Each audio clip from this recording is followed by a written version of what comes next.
സ്ഥാനാർത്ഥി ചർച്ചകൾക്കായി ബി.ജെ.പി. സംസ്ഥാന അധ്യക്ഷൻ കെ സുരേന്ദ്രൻ ദില്ലിയിലേക്ക്. പട്ടികയുമായി 5 അംഗ സംഘമാണ് ദില്ലിയിലേക്ക് തിരിക്കുന്നത്. പദയാത്ര പകരക്കാരെ ഏൽപ്പിച്ചു. എറണാകുളത്ത് എം.ടി. രമേശും മലപ്പുറത്ത് അബ്ദുള്ളക്കുട്ടിയും പദയാത്ര നയിക്കും. അതിനിടെ പദയാത്രയിലെ വിവാദ ഗാനത്തിലുണ്ടായത് പ്രാദേശിക അബദ്ധമെന്ന പ്രകാശ് ജാവ്ദേക്കറിന്റെ പരാമർശം തള്ളി സുരേന്ദ്രൻ തന്നെ രംഗത്തെത്തി. വി.എസ്. രഞ്ജിത്ത് വിശദാംശങ്ങളുമായി. ആദ്യം രഞ്ജിത്ത്, നമുക്ക് അറിയേണ്ടത് ഈ സീറ്റ് ചർച്ചയ്ക്കായി സുരേന്ദ്രൻ ഡൽഹിക്ക് പോയ കാര്യമാണ്. ഇതുമായി ബന്ധപ്പെട്ട് ഇന്നൊരു ഫൈനലൈസേഷൻ ഉണ്ടാവുമോ? ഇന്നല്ലെങ്കിൽ വളരെ വേഗത്തിൽ ഫൈനലൈസേഷൻ ഉണ്ടാവുമോ?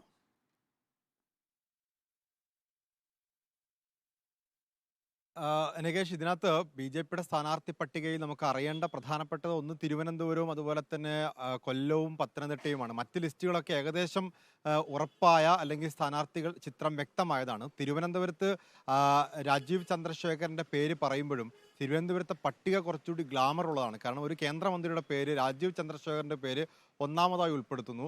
2 സിനിമാ താരങ്ങളിൽ ഉണ്ട്. ഒന്ന് ശോഭന, നടി ശോഭനയുടെ പേര് ആ പട്ടികയിൽ ഉണ്ട് എന്നുള്ളതാണ് വിചിത്രമായിട്ടുള്ള മറ്റൊരു കാര്യം. അതുപോലെ തന്നെ താരമായിട്ടുള്ള കെ കൃഷ്ണകുമാറിന്റെ പേരുമുണ്ട്. അപ്പോൾ ശോഭനയോട് ചോദിച്ചിട്ടുണ്ട്. ശോഭന പക്ഷേ സ്ഥാനാർത്ഥിയാവാൻ തയ്യാറല്ല, പ്രചാരണ രംഗത്ത് ഇറങ്ങാം എന്നുള്ളൊരു ഉറപ്പ് കൊടുത്തിട്ടുണ്ട്. പക്ഷേ പട്ടികയിൽ ശോഭനയുടെ പേരുണ്ട് എന്നുള്ളതാണ്.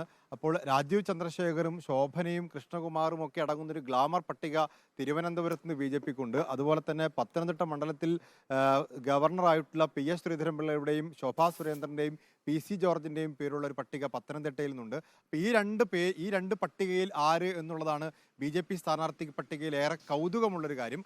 അതുപോലെ തന്നെ നേരത്തെ വയനാട്ടിൽ ഉയർന്നു കേട്ടിരുന്ന ശോഭാ സുരേന്ദ്രന്റെ പേര് കൊല്ലത്തെ പട്ടികയിൽ പ്രഥമ പരിഗണനയിലുണ്ട്. കുമ്മനം രാജശേഖരൻ മത്സരിക്കാനില്ല എന്ന അറിയിച്ചോടുകൂടിയാണ് കൊല്ലത്ത് ശോഭാ സുരേന്ദ്രന് സാധ്യത ഏറിയിട്ടുള്ളത്. അപ്പോൾ ഈ 3 മണ്ഡലങ്ങൾ ഒഴിച്ചു നിർത്തിയാൽ ഇപ്പോൾ ആറ്റിങ്ങലാണെങ്കിൽ വി മുരളീധരനാണെന്നും തൃശ്ശൂരിൽ സുരേഷ് ഗോപിയാണെന്നും പാലക്കാട് കൃഷ്ണകുമാർ ആണെന്നും ഒക്കെയുള്ള വേറെ പ്രധാനപ്പെട്ട മണ്ഡലങ്ങളിൽ ഒക്കെ നമുക്ക് അറിയാവുന്ന സ്ഥാനാർത്ഥി പട്ടിക തന്നെയാണ് ബി.ജെ.പിക്കുള്ളത്. പക്ഷേ ഈ കൗതുകമുള്ള തിരുവനന്തപുരവും അതുപോലെ പത്തനംതിട്ടയും കൊല്ലവും ഒക്കെയാണ് നമുക്ക് അറിയേണ്ടത്. നാളെ ഇവിടെ നിന്ന് കൊണ്ടുപോയ പട്ടികയിൽ ഉള്ളവരിൽ ആരെയാണ് കേന്ദ്രം തിരഞ്ഞെടുക്കുക, കേന്ദ്ര കമ്മിറ്റി തിരഞ്ഞെടുക്കുക എന്നുള്ളതാണ്. കാരണം ഈ സംസ്ഥാന ഘടകത്തിന്റെ തീരുമാനത്തിനപ്പുറത്ത് കേന്ദ്ര ഘടകം തന്നെ, ദേശീയ നേതൃത്വം തന്നെ പ്രത്യേക പഠനമൊക്കെ നടത്തി ദേശീയ നേതൃത്വത്തിന്റെ ഏജൻസികൾ തയ്യാറാക്കിയ ഒരു പട്ടിക കൂടി അവരുടെ കയ്യിലുണ്ട്. ഇവിടുന്ന് സംസ്ഥാന ഘടകം കൊണ്ടുപോകുന്ന പട്ടികയ്ക്ക് പുറമെ ദേശീയ നേതൃത്വം തന്നെ തയ്യാറാക്കിയ ഒരു പട്ടിക അവർ ഫൈനലൈസ് ചെയ്ത് വെച്ചിരിക്കുന്ന ചില പേരുകളുണ്ട്. അപ്പോൾ ആ പേരും ഈ പേരും തമ്മിൽ ഒന്ന് മാച്ച് ചെയ്ത് നോക്കുക എന്നുള്ളതാണ് ഈ ഇവിടുന്ന് പോകുന്ന സംഘത്തിലുള്ളത്. ഏതായാലും കെ സുരേന്ദ്രനൊപ്പം സംഘടനാ സെക്രട്ടറി സുഭാഷ് ഉണ്ട്, മുൻ അധ്യക്ഷന്മാരായിട്ടുള്ള Kummanam Rajasekharan, P K Krishnadas, V Muraleedharan, ഇങ്ങനെ 5 അംഗ സംഘമാണ് പുറപ്പെട്ടു പോയിട്ടുള്ളത്. നാളെയാണ് ചർച്ച നടക്കുക. രഞ്ജിത്ത്, മറ്റു പ്രധാനപ്പെട്ട കാര്യങ്ങൾ കൂടി ബി.ജെ.പിയുടെ സമീപ ദിവസങ്ങളിലെ സംഘടനാ കാര്യങ്ങളിൽ ഉണ്ടായിട്ടുണ്ട്. പദയാത്രയിലെ വിവാദ ഗാനം, ഇതുമായി ബന്ധപ്പെട്ട് പ്രകാശ് ജാവ്ദേക്കർ പറഞ്ഞതിന് എതിരെ തന്നെ കെ സുരേന്ദ്രൻ നിലപാടെടുക്കണമെങ്കിൽ ഇതിൻ്റെ ഗ്രൂപ്പ് സമവാക്യം എന്താണ് രഞ്ജിത്ത്? ഇതിനകത്ത് പ്രധാനമായിട്ടും ഈ ഐ ടി സെൽ കൺവീനർ എന്ന് പറയുന്നത് അദ്ദേഹം ബാംഗ്ലൂരിൽ ഒരു ഐ.ടി. പ്രൊഫഷണൽ ആയിട്ടുള്ള വ്യക്തിയായിരുന്നു. ഐ.ടി. ജോലി നോക്കിക്കൊണ്ടിരുന്ന വ്യക്തിയാണ്. ബി.എൽ. സന്തോഷുമായി വളരെ അടുത്ത ബന്ധമുള്ള ബി.ജെ.പി. അനുഭാവിയായ ഒരു വ്യക്തിയായിരുന്നു ഈ പറയുന്ന ജയശങ്കർ. അദ്ദേഹത്തെയാണ് ബി.എൽ. സന്തോഷിന്റെ പ്രത്യേക നിർദ്ദേശപ്രകാരം കെ സുരേന്ദ്രൻ കൂടി താല്പര്യമെടുത്തിട്ടാണ് ഇവിടെ ഐ.ടി. കൺവീനറാക്കി മാറ്റുന്നത്.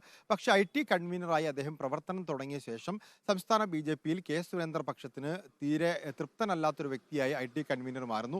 നിരന്തരമായി ഐ.ടി. കൺവീനർ പ്രവർത്തനങ്ങളിൽ ബി.ജെ.പി. പരാതി പറഞ്ഞിരുന്നു. പ്രത്യേകിച്ച് കെ സുരേന്ദ്രന്റെ പരിപാടികൾക്കോ കെ സുരേന്ദ്രൻ മുന്നോട്ട് വെക്കുന്ന മുദ്രാവാക്യങ്ങൾക്കൊന്നും പ്രത്യേക പരിഗണന കൊടുക്കുന്നില്ല.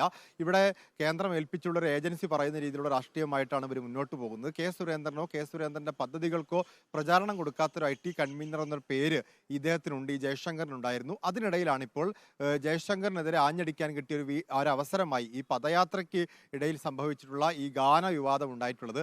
പദയാത്രയ്ക്ക് പോലും ജയശങ്കർ വേണ്ട വിധത്തിൽ പ്രചാരണം കൊടുത്തില്ല എന്നൊരു പരാതി വി മുരളീധര പക്ഷത്തിനും കെ സുരേന്ദ്രനും ഒക്കെ ഉണ്ട്. അതിനിടയിൽ ഇത്തരം ഒരു വിവാദം കൂടി ഉണ്ടായപ്പോൾ അദ്ദേഹത്തെ പുറത്താക്കണമെന്ന് ആവശ്യപ്പെട്ട് കേന്ദ്ര നേതൃത്വത്തെ സമീപിച്ചു.